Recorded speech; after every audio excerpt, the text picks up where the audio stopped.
Ikhwan fiddin rahimakumullah.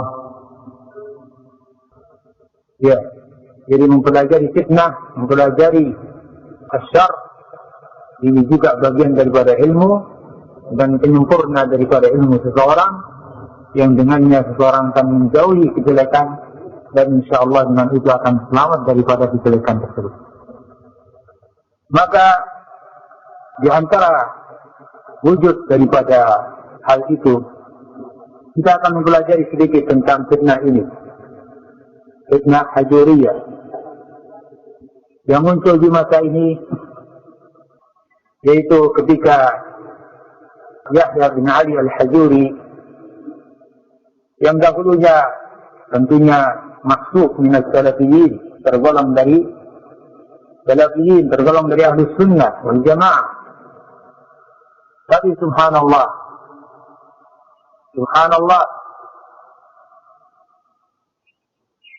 bisa saja seseorang berubah. Bisa saja seseorang kemudian tergelincir. Hidayah di tangan Allah Azza wa Jalla. Maka dari itu, kalau orang sekelas dia yang dahulu pernah dikatakan oleh Syekh Muqbil rahimahullah dengan julukan Nasihun Amin, seorang yang pemberi nasihat, yakni orang yang sangat berniat baik, amin, orang yang dapat diamanahi, menjaga amanah. Itu dulu ucapan Syekh Muqbil rahimahullah kepada beliau.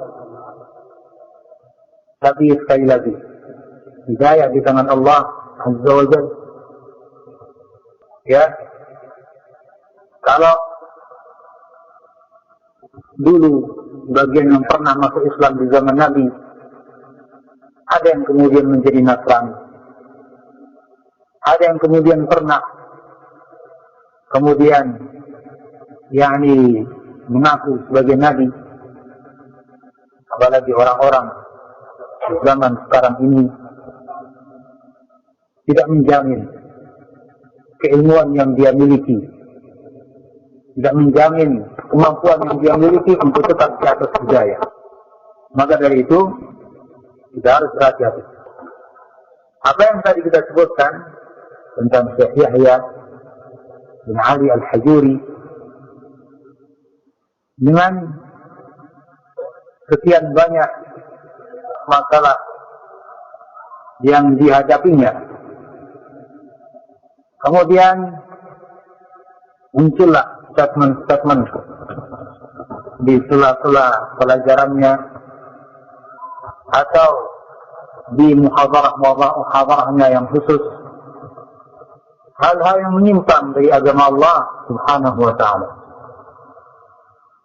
Awalnya nampak bahwa itu perselisihan antara dua orang syekh, yaitu dia dengan Syekh Rahman Al-Mar'i Al-Adami. Tapi berjalannya waktu, nampak ternyata itu bukan semata-mata perselisihan mereka berdua,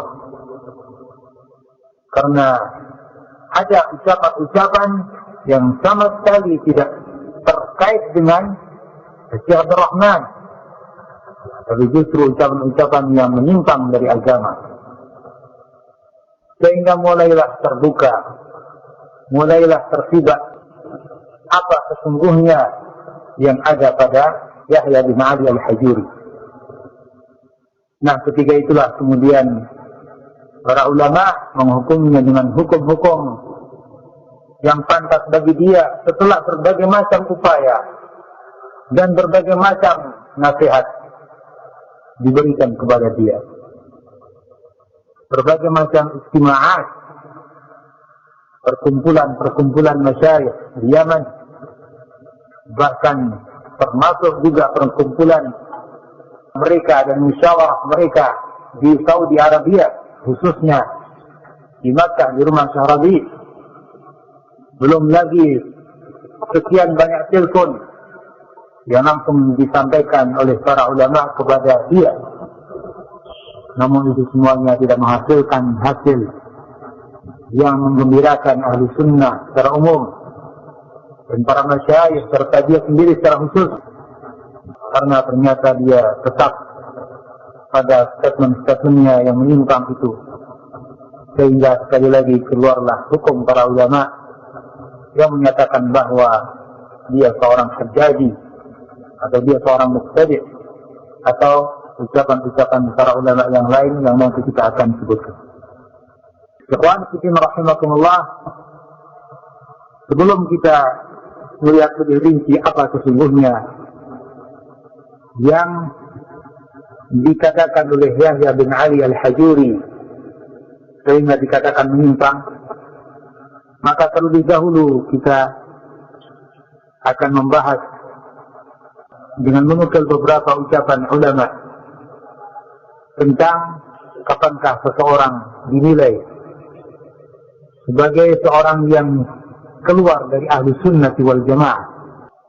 Dengan itu kita akan mengetahui dan kita akan bisa menimbang dan kita akan berada di atas ilmu ketika kita meyakini suatu keyakinan bahwa seorang tertentu telah keluar dari manhaj ahli sunnati wal jamaah. Dalam hal ini Asy-Syatibi rahimahullah ta'ala dalam kitabnya Al-I'tisam telah menyebutkan pembahasan tentang ini. Beliau katakan dalam kitab Al-I'tisam, وَذَلِكَ أَنَّ هَذِهِ الْفِرَقِ إِنَّمَا تَصِيرُ فِرَقًا بِخِلَافِهَا لِلْفِرْقَةِ النَّاجِيَةِ.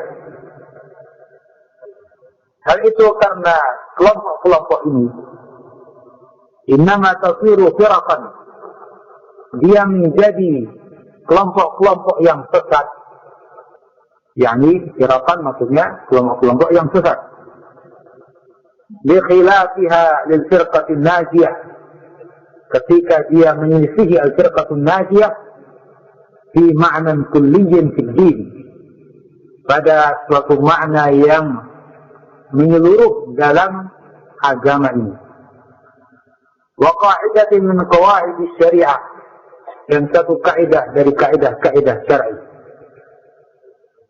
Maksud beliau bahwa seorang dikatakan keluar dari al-firqatun najiyah, kelompok yang selamat, menuju al-firqah al-halika, kelompok yang binasa, yakni bukan ahli sunnah wal jamaah, ketika dia menyelisihi ahli sunnah wal jamaah pada satu kaidah syar'i, yakni asal, satu prinsip pokok dalam prinsip-prinsip ahli sunnah wal jamaah al-firqatun najiyah, yang beliau sebut juga dengan ma'nan kulli, suatu makna yang menyeluruh.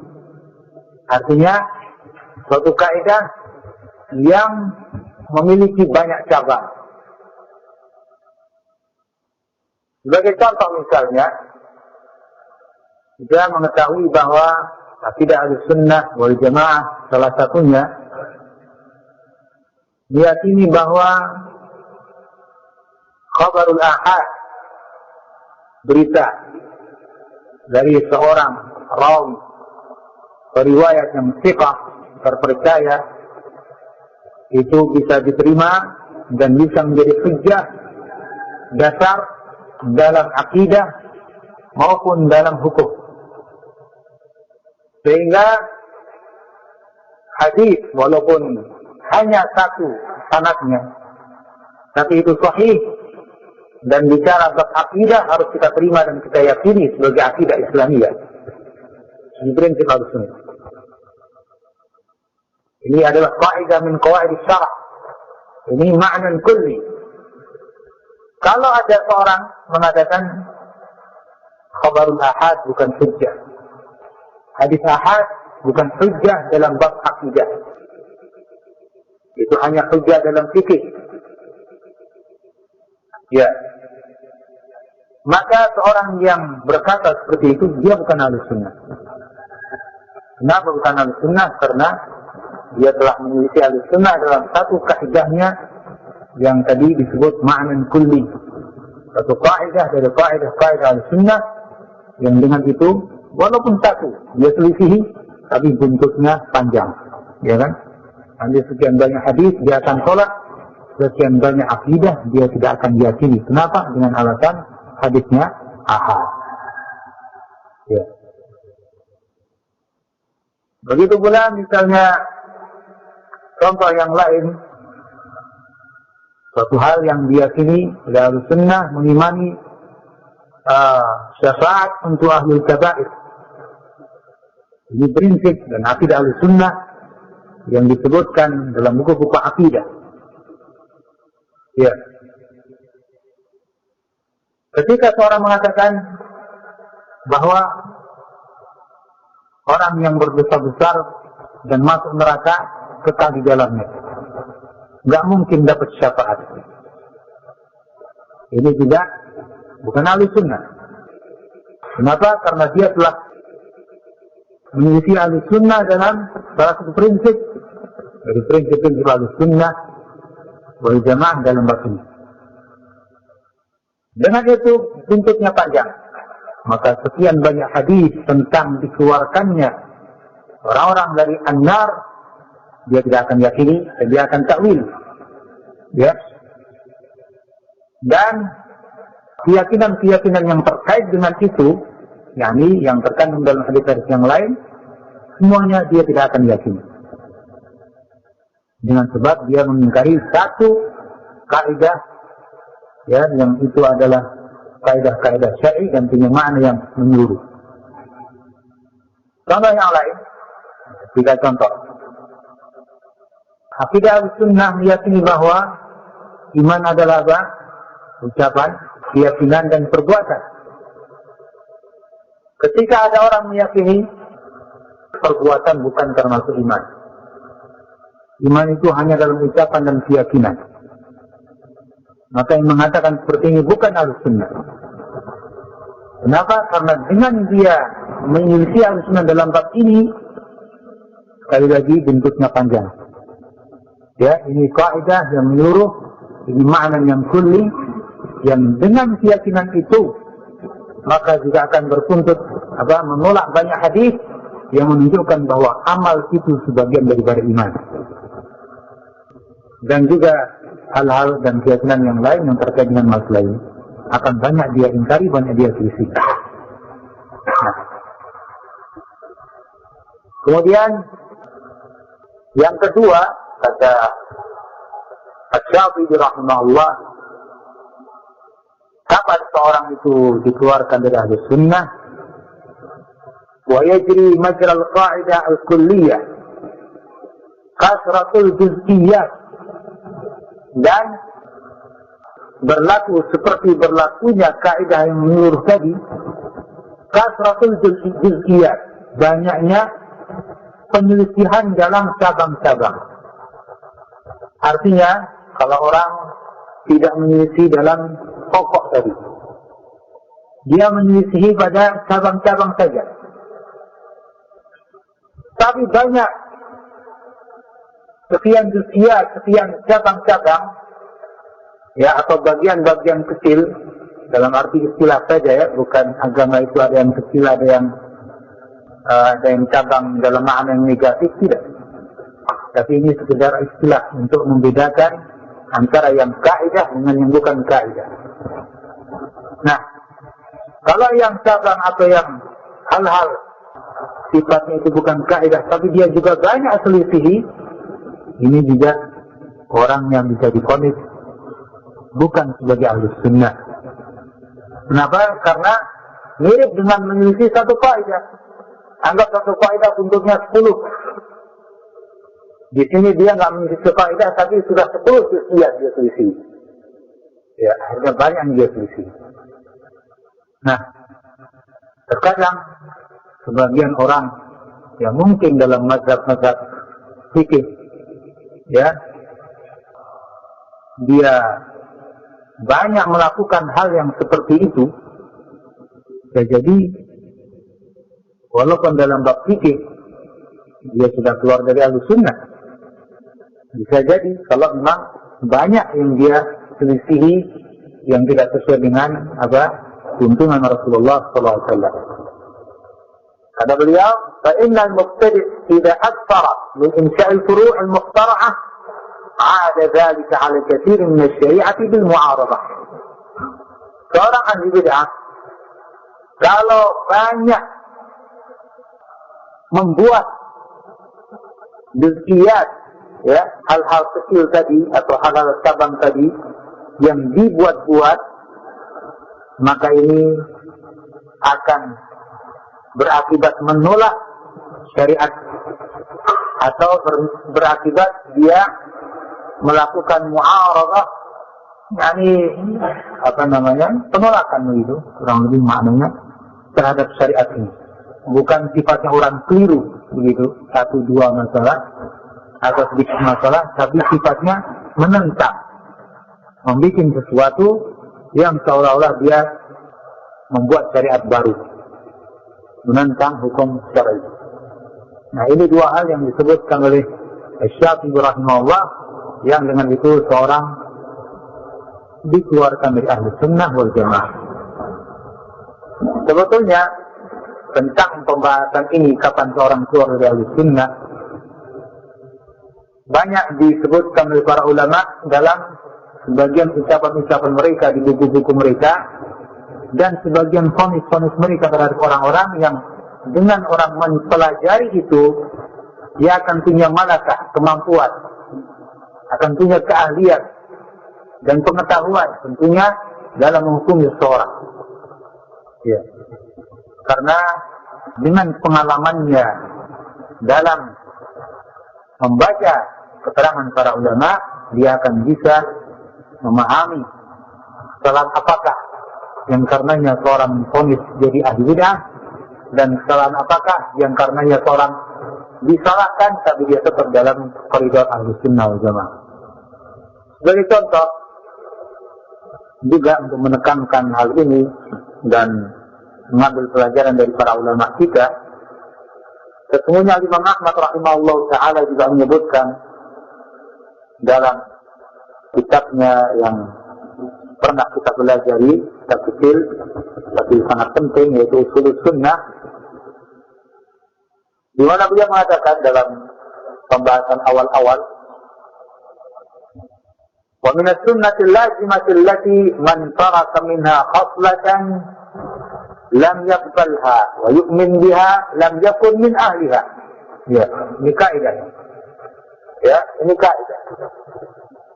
Di antara sunnah, yakni ajaran Rasulullah al-lazimah, yang harus, yang wajib, allati man taraka minha khaslatan, yang bila orang meninggalkannya satu saja, ya, nggak perlu dua, nggak perlu tiga dan seterusnya, satu saja, lam yaqbalha wa yu'min biha, dia nggak terima, dia nggak mengimaninya, lam yakun min ahliha, dia nggak termasuk dari ahlinya. Ini kemana? Ke sunnah tadi, minat sunnah, di antara sunnah. Jadi lam yakun min ahliha, dia nggak termasuk ahli sunnah kalau meninggalkan satu saja dari apa yang mau disebutkan. Dia bukan ahli sunnah. Kalau bukan ahli sunnah, kemudian siapa? Ahli bid'ah.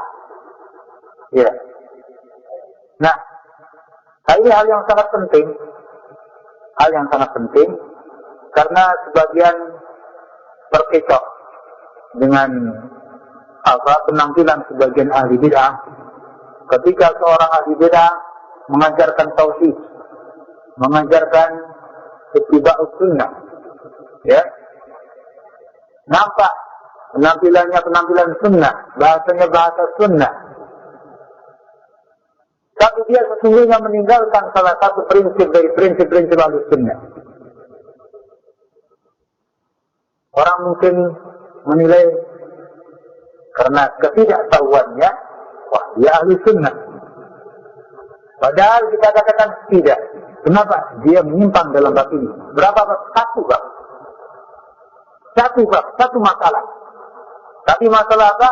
Masalah yang sangat prinsip dalam akidah ahli sunnah. Yang seperti dikatakan tadi, kalau bahasanya Syafi'i ibarat kaidah dalam syariat ini. Pokok agama, prinsip-prinsip ahli sunnah, satu saja diselisihi, maka dia bukan ahli sunnah. Dia tak terima atau dia meyakini sebaliknya, dia bukan ahli sunnah. Nah, muncul dalam bab ini sebagian orang mengatakan seperti ya, ini kan dakwahnya dakwah Ahlussunnah, dakwah tauhid bagi Ahlussunnah. Makanya pernah Syekh Rabi' Allah mengingatkan kita dengan apa yang terjadi pada Ya'qub bin Syaibah. Ya'qub bin Syaibah, kata Syekh Rabi', dia itu seorang imam dalam hal hadis. Tapi sebagian ulama mengatakan dia mubtadi'. Kenapa? Padahal dia seorang imam dalam bab hadis. Nah, masalahnya adalah dia tawakuf dalam akidah Al-Quran itu kalamullah bukan makhluk. Ini ada prinsip, ya kan? Kita yang sangat pokok, yang dalil-dalilnya jelas, Al-Quran dan Sunnah. Dengan ini baru dia tawakuf, berarti dengan ayat-ayat yang itu bagaimana? Yang menyatakan dengan jelas Al-Quran kalamullah. Dengan hadis-hadis yang itu bagaimana? Yang dengan tegas menyebutkan Al-Quran kalamullah bukan makhluk. Tawakuf juga akhirnya. Nah, bahaya. Apalagi yang mengatakan Al-Quran itu makhluk, ya, lebih-lebih lagi. Nah, jadi agak seperti ahli-ahli bid'ah di zaman sekarang ini. Ya, Syafar Al-Hawali, Salman Audah, itu yang juga diingatkan Syekh Rabi' mengajarkan kitab-kitab tauhid, Wahawiyah, Wasitiyah. Banyak dari mereka juga mentakhrij hadis, sibuk dengan hadis. Jadi ketika menyelisihi salah satu dari pokok-pokok Ahlussunnah, maka dia bukan Ahlussunnah. Nah, ini pentingnya kita hati-hati. Makanya ulama dulu seperti Al-Barbahari rahimahullah dalam kitabnya Syarh Sunnah, beliau menyebutkan seorang dikatakan Ahlussunnah kapan? Kalau semua khitab sunnah ada padanya. Artinya semua pokok-pokok sunnah ada padanya. Tidak ada satu saja yang ketinggalan dia ingkari. Tidak. Jadi semua lengkap pokok-pokok ajaran Ahlussunnah semua ada pada dia. Prinsip-prinsip Ahlussunnah semua ada pada dia. Tidak ada satupun yang dia selisih. Itu maksudnya. Cocok sinkron dengan apa yang disebutkan Imam Ahmad ini. Dan yang diyakini oleh para ulama. Kalau dia belum lengkap, satu dia tak meyakini, satu dia ingkari. Jadi pokok-pokok ajaran Ahlussunnah, lam yakun min ahliha, dia bukan Ahlussunnah. Nah, jadi ikhwan fillah rahimakumullah, ini di sisi lain yang mengharuskan kita untuk lebih hati-hati, mengharuskan kita untuk apa? Lebih banyak belajar, supaya kita tahu mana prinsip-prinsip Ahlussunnah untuk kita yakini. Dan juga kita mengetahui mana yang bertentangan dengannya untuk kita jauh. Kemudian setelah itu Imam Ahmad menyebutkan pokok-pokok ajaran sunnah, ajaran Ahlussunnah. Ini 1, 2, 3 dan seterusnya. Satu saja diselisih bukan Ahlussunnah. Ikhwan fillah rahimakumullah, termasuk sebagai prakteknya di sini diantaranya disebutkan Imam Ahmad rahimahullah dalam bab sahabat. Keyakinan terhadap sahabat Nabi, para sahabat radhiyallahu anhum ajma'in. Tentu keyakinan Ahlussunnah dalam bab sahabat sangat jelas. Yaitu apa? Salamatu qulubihim wa alsinatihim li ashabi Rasulillah. Qalbunya tulus, ya, qalbunya tulus, ridha, senang. Wa alsinatihim, lisannya juga dijaga, tidak darinya keluar kecuali yang baik saja. Nah, terhadap para sahabat Nabi ini keyakinan Ahlussunnah wal Jamaah. Nah, ketika yang ini diselisih, Imam Ahmad rahimahullah mengatakan, "Man intaqafa ahadan min ashabi Rasulillah," seorang yang intaqafa itu meremehkan. Antum yang belajar bahasa Arab, naqis artinya apa? Kurang, ya kan? Kalau zaid tambah lebih. naqis kurang. Intaqasa berarti mencela atau meremehkan. yakni mengatakan kata-kata pada para sahabat bukan porsinya, kurang dari itu. Ini kan apa? Bisa kita terjemahkan merendahkan, meremehkan, melecehkan, atau mengatakan kata-kata yang tidak baik. Karena semuanya bukan porsinya para sahabat ucapan itu. Tidak pantas diucapkan pada para sahabat. Ini namanya intaqasa. Barang siapa yang melakukan intaqasa tadi, ahadan kepada satu orang saja. Min ashabi Rasulullah, dari para sahabat Rasulullah alaihi salatu wassalam. Ya, Anda perhatikan kata-kata ini semua, ya, kata-katanya seorang imam yang sangat hati-hati. Pertama apa tadi? Intaqasa, satu. Kepada siapa? Ahadan, satu orang saja dari sahabat. Atau membencinya. Ya, membencinya. Bihadatin, dan ini bukan dua. Bukan dua, lain lagi kalau dua. Artinya dan. Ini tidak dua, tapi atau. Sehingga ini atau ini. Atau membencinya bihadatin kana minhu. Dengan suatu kejadian yang terjadi pada sahabat. Ya. Nomor berapa? Nomor 3. Zakara masawi'ahu, menyebutkan kejelekan-kejelekan para sahabat, atau yakni hal yang tidak baik yang terjadi pada para sahabat. Zakara masawi'ahu, menyebutkan hal-hal yang tidak baik dari para sahabat. Ya. Memangnya ada, ya, mereka para manusia yang tidak maksum rasa, sehingga ada kekeliruan, kesalahan. Tapi yang dituntut dari kita jangan disebut-sebutkan. Ya. Makanya di sini disebutkan zakara masawi'ahu, atau menyebutkan hal-hal yang tidak baik yang terjadi pada para sahabat. Kana mubtadi'an, maka dia adalah seorang mubtadi', seorang ahli bid'ah. Ya. Ingat antum dari intaqasa. Yang kedua apa? Abghadha, membenci atau membenci. Yang ketiga atau apa? Menyebutkan hal-hal yang tidak baik yang terjadi pada para sahabat. Ini dilakukan kepada satu orang saja dari para sahabat Rasulullah. Kana mubtadi'an, maka dia adalah seorang mubtadi'. Dia seorang ahli bid'ah, berarti bukan ahli sunnah. Hatta yatarahham alaihim jami'an, sampai dia mendoakan rahmat kepada mereka semuanya. Yani dia enggak melakukan itu, bertaubat, dia melakukan itu semuanya, ya. Wa yakunu qalbuhu lahum saliman, dan kalbunya selamat, yani tulus, ya. Pada para sahabat Nabi Sallallahu Alaihi Wasallam tidak ada hal yang mengganjal. Ini hal yang penting yang tadi saya sebutkan. Sesungguhnya dalam ucapan-ucapan para ulama, kalau kita baca, kalau kita pelajari, kita akan mendapatkan kesimpulan-kesimpulan dan malakah kemampuan untuk menilai sesuatu. Termasuk ini ucapan Imam Ahmad rahimahullah taala dalam bab ini. Ikhwan fillah rahimakumullah, Imam Ahmad tidak mengatakan siapa yang mengkafirkan. Kalau mengkafirkan sahabat, ya sudah jelas.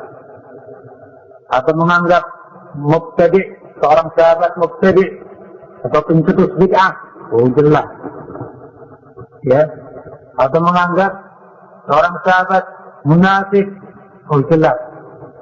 Itu sudah keluarnya dari ahli sunnah jelas. Bahkan ya, terjadi sampai kepada kekufuran kalau dia mengkafirkan para sahabat Nabi SAW atau mengkafirkan umumnya para sahabat Nabi. Bukan lagi mubtadi'. Ya, beliau hanya menyebutkan ini. Intiqas atau bogot atau zikru masawi. Intiqas, meremehkan atau merendahkan atau membenci atau menyebutkan kejelekan-kejelekannya.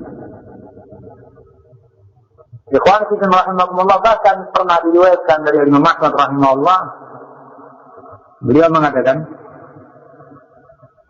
"Idza ra'aita rajulan yadhkuru ahadan min as-sahabati bisu' fattahimhu 'ala al-Islam." Luar biasa. Ini menunjukkan kecemburuan Imam Ahmad terhadap para sahabat Nabi yang luar biasa. Penghargaan terhadap para sahabat Nabi yang luar biasa. Arti ucapan beliau, kalau kamu melihat seseorang yazkuru ahadan, menyebutkan satu orang saja, ya, nggak banyak-banyak, satu saja, min as-sahabah, dari para sahabat, bisu' dengan sebutan yang tidak baik, fattahimhu 'ala Islam, curigai keislaman dia. Ya, apa kata beliau? Fattahimhu 'ala Islam, curigai keislaman dia. Ini betul-betul Islam atau tidak? Ya, na'udzubillah, sangat berbahaya, sangat mengerikan. Karena seorang muslim bagaimana memiliki para sahabat sementara dia beragama ini melalui jalan siapa? Yang ngajari dia sholat siapa? Kalau bukan hadis dari para sahabat. Yang ngajari dia puasa, haji dan berbagai macam amalan siapa? Kalau bukan hadis-hadis yang dibawa oleh para sahabat dan turun-temurun sampai pada para ulama dan sampai pada kita semua. Makanya satu saja disebutkan dengan sebutan yang tidak baik, curigai keislamannya. Ikhwan fillah rahimakumullah, setelah kita mengetahui hal ini, yakni sedikit banyak kita sudah punya gambaran tentang bagaimana seorang itu keluar dari ahli sunnah wal jamaah, maka kita sekarang akan melihat beberapa penyimpangan yang dilakukan Yahya bin Ali al-Hajuri, hadani Allah wa iyyah,